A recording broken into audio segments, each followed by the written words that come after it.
এই সংসারে যে ব্যক্তিই হোক না কেন, প্রত্যেক ব্যক্তির জীবনে সমস্যা অবশ্যই আসে। এমন কিছু মানুষ আছেন, যদি তাদেরকে জিজ্ঞেস করেন যে এমনটা ঠিক কেন হলো, তাহলে পুরো দোষটা তারা নিজেদের পরিস্থিতির ওপর ন্যস্ত করেন। যে আমি তো এমন একটা পরিস্থিতিতে ছিলাম, আমি কিভাবে কিছু করতাম, আমার কাছে আর কোনো বিকল্পই ছিল না।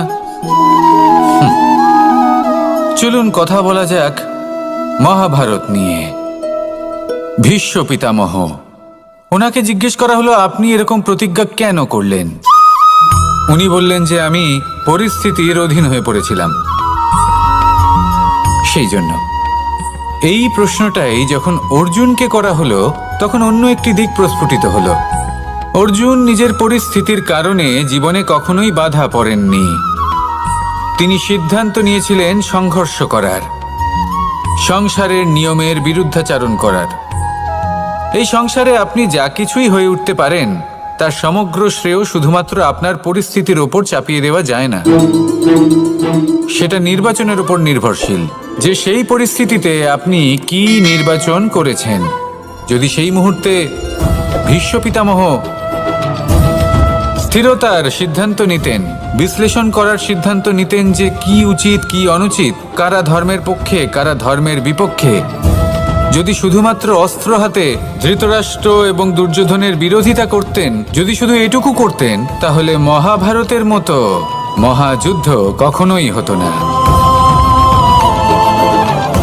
সমস্যা সবার জীবনেই আসে, কঠিন পরিস্থিতিও সকলের জীবনে আসে। সেই ব্যক্তি এগিয়ে যেতে পারেন যিনি শ্রেষ্ঠ নির্বাচন করার ক্ষমতা রাখেন। তাহলে সেটাই করুন, আর আমার সাথে ভালোবেসে বলুন রাধা রাধা। রাধা কখনো কখনো আমার জন্য বড়ই সুগন্ধি আতর নিয়ে আসে, পারিজাত ফুলের মালা নিয়ে আসে আমার প্রসাধন করবে বলে, এবং আমার সব থেকে বেশি প্রিয় মাখন নিজে হাতে বানিয়ে আনে আমাকে নিজে হাতে খাইয়ে দেবে বলে, সবকিছু আমাকে প্রসন্ন করবে বলে। কিন্তু আপনি কখনো ভেবেছেন যে এই আতর কিভাবে বানানো হয়?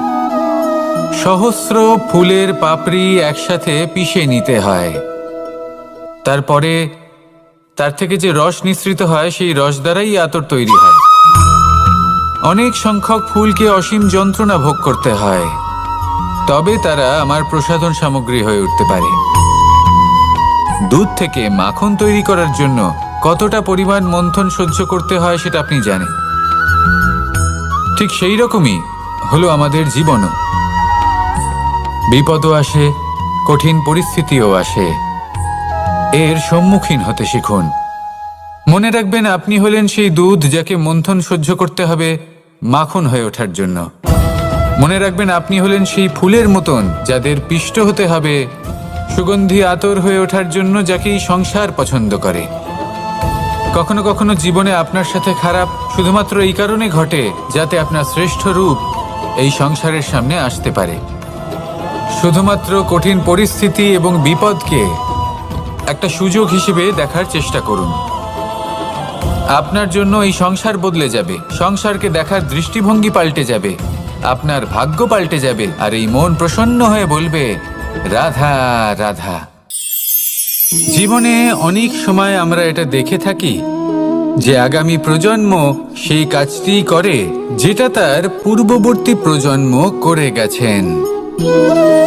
একটা উদাহরণ দিই, তাহলে দেখুন, একদিকে আছে মাতা পিতা যারা আজীবন সংঘর্ষ করেছেন ধন অর্জন করার জন্য, তারপর তারই সন্তান তার সাথেই লড়াই করে তার থেকে সমস্ত সম্পত্তি ছিনিয়ে নিল। তারপরে যত সময় অতিবাহিত হয়, সেই সন্তানের সাথেও সেই একই ক্রিয়া ঘটতে থাকে।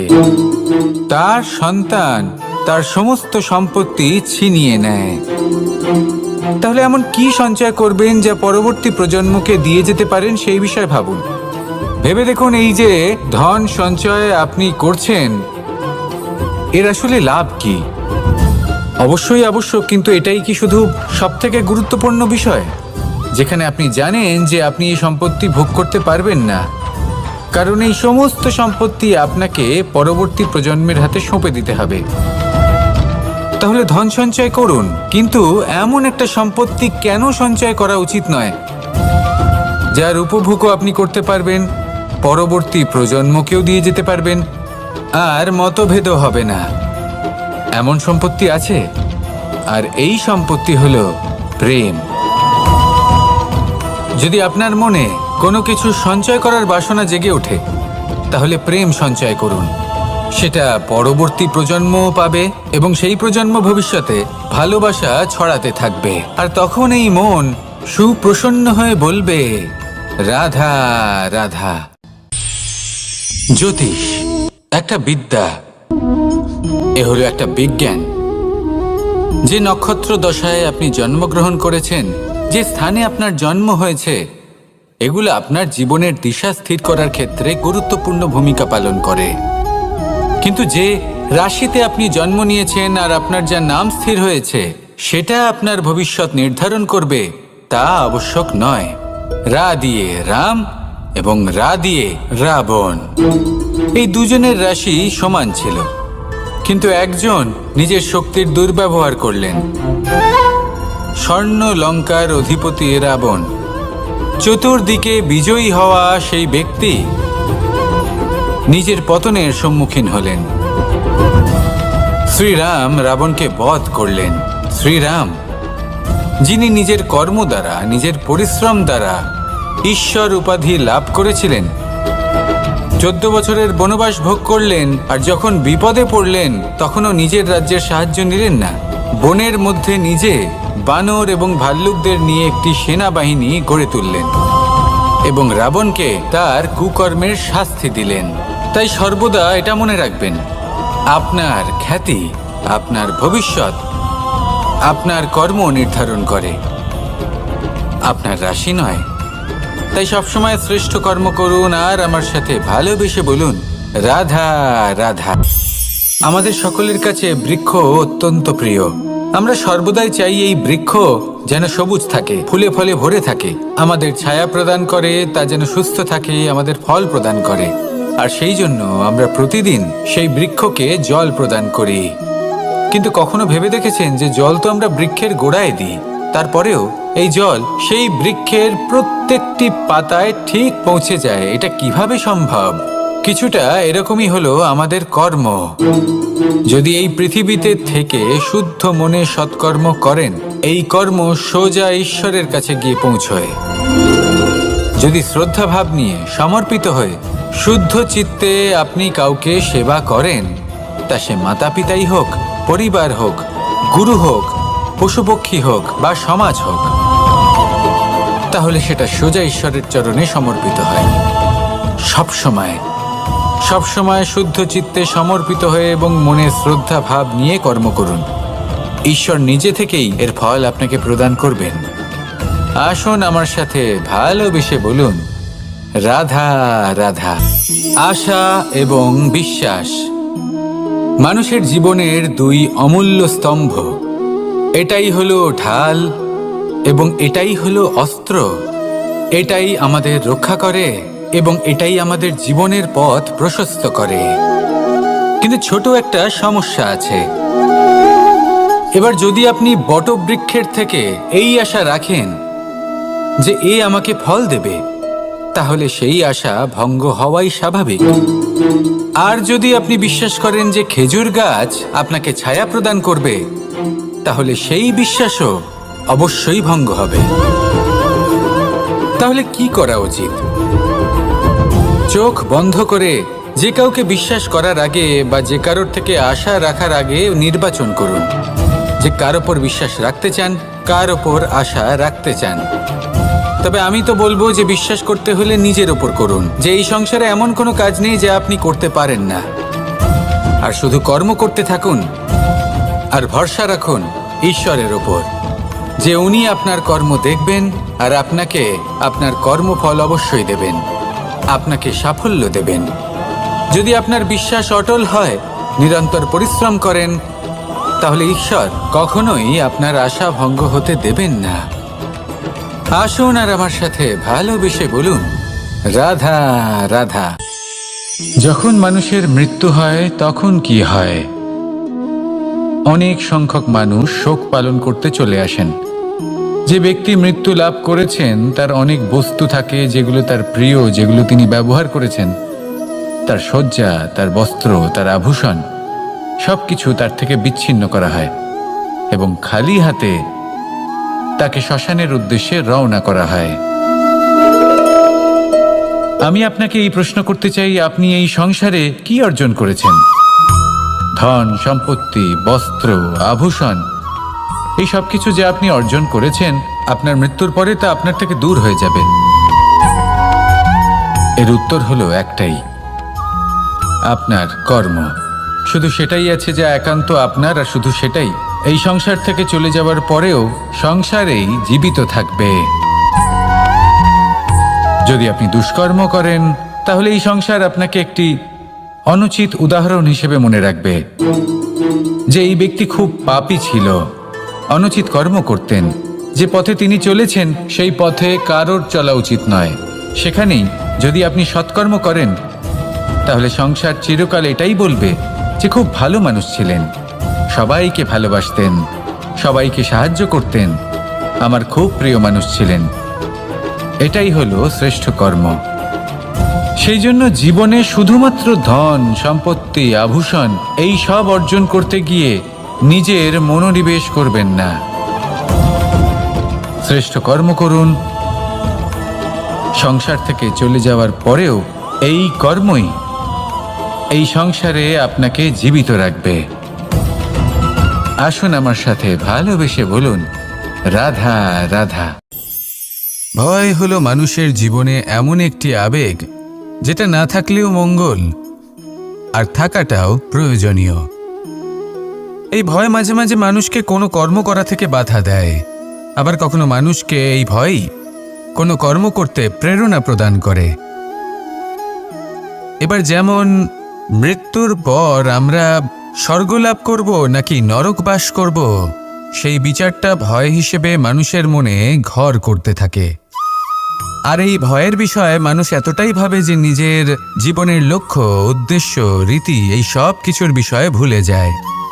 দেখতে গেলে মৃত্যুর পরে কি হবে সেটা আমাদের মধ্যে কেউ জানে না, সেটা তো মৃত্যুর পরেই আমরা জানতে পারব। কিন্তু এই মৃত্যু পর্যন্ত নিজের জীবনের সারথি হলেন আপনি নিজেই, তাই না? আপনি চাইলে এই জীবনকে স্বর্গও করতে পারেন, আবার নরকেও পরিণত করতে পারেন। নির্ভর করছে আপনার কর্মের ওপর আর আপনার আপনজনের ওপর। আপনি যাদের আপন বলে মনে করেন, অনেক সময় যাদের আপনি বন্ধু বলে মনে করেন, কথায় আছে যে প্রকৃত বন্ধুর মধ্যে ঈশ্বর বসবাস করেন। এই বন্ধু আপনাকে হয় পথ থেকে সরিয়ে দেবে বা উচিত পথে নিয়ে আসবে। এরাই আপনার জীবনকে স্বর্গ করে তুলতে পারে বা আপনাকে নরক পথেও টেনে নিয়ে যেতে পারে। তাই জীবনে নিজের কর্মের বিষয়ে আর নিজের সঙ্গের বিষয়ে ভাবুন, সতর্ক হয়ে এগোন, আর আমার সাথে ভালোবেসে বলুন, রাধা রাধা। লোভ এবং ক্রোধ এই দুইয়ের মধ্যে সম্পর্ক খুব গভীর। এবার আপনি বলতে পারেন যে এটা আমি কি বলছি, একটু বোঝার চেষ্টা করুন। জীবনে যখনই আমরা কোনো বস্তু লাভ করতে চেষ্টা করি, তার বাসনা পোষণ করি, আর যখন সেই বস্তু আমাদের কাছে আসে আমরা চাই যে এটা আমাদের সাথেই থাকুক, আমরা সেটা সংরক্ষণ করে রাখার চেষ্টা করি। লোভের জন্ম হয়, আর যখন তাকে সংগ্রহ করে নিজের কাছে ধরে রাখতে পারি না, যখন সেই বস্তু আমাদের থেকে দূরে চলে যায়, তখন সেই লোভ ক্রোধে পরিবর্তিত হয়ে যায়। এবার এই ক্রোধ কি করে? এই ক্রোধ আপনার মনে ভয় উৎপন্ন করবে, কিছু সন্দেহ উৎপন্ন করবে, মনে হবে যে যেন আমি সেই বস্তুর যোগ্যই ছিলাম না, আমার চেষ্টায় কোনো ত্রুটি ছিল, আমিই কোনো অনুচিত কিছু করেছি।